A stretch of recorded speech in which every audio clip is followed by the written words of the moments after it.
Zer jaten duzun jakin nahi zenuke, Fitness Fork hori eta askoz gehiago albidetzen dizu. Aplikazio irekitzen duzun lehen aldian, korreo, pasaitz bat eta hizkuntza bat sartzeko eskatzen dizu. Horren ondoren, zure gorputz metrikak sartu behar dituzu. Bete beharrezko datuak altuera, pisua, adina eta sexua dira. Horren ostean, zure helburuak sartu behar dituzu.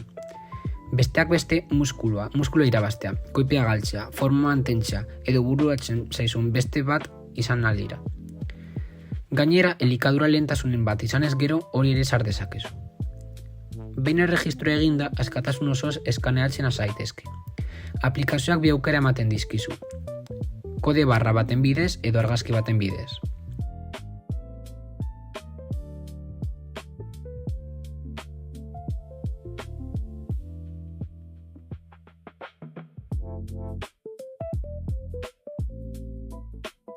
Eskanatu ondoren aplikazioak platerraren nota bat ematen dizu, eta horrez gain kaloriak, proteinak, karbohidratoak edo koipeak bezalako datuak ematen dizkizu.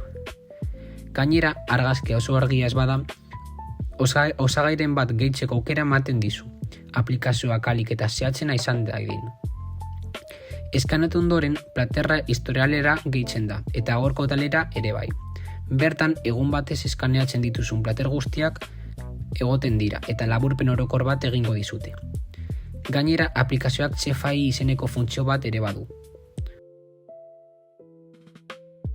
Horri esker, dieta plan guztiz pertsonalizatuak egin ditzakezu adimen artifizialaren bidez. Coach horrek errezeta aurreratuak, analiziak eta nutrizio plan aurreratuak egin ditzakezu.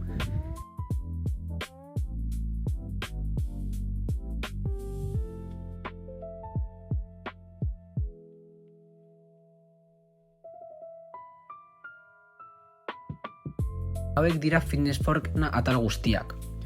Osasuntsu egoteko aukerarik onena.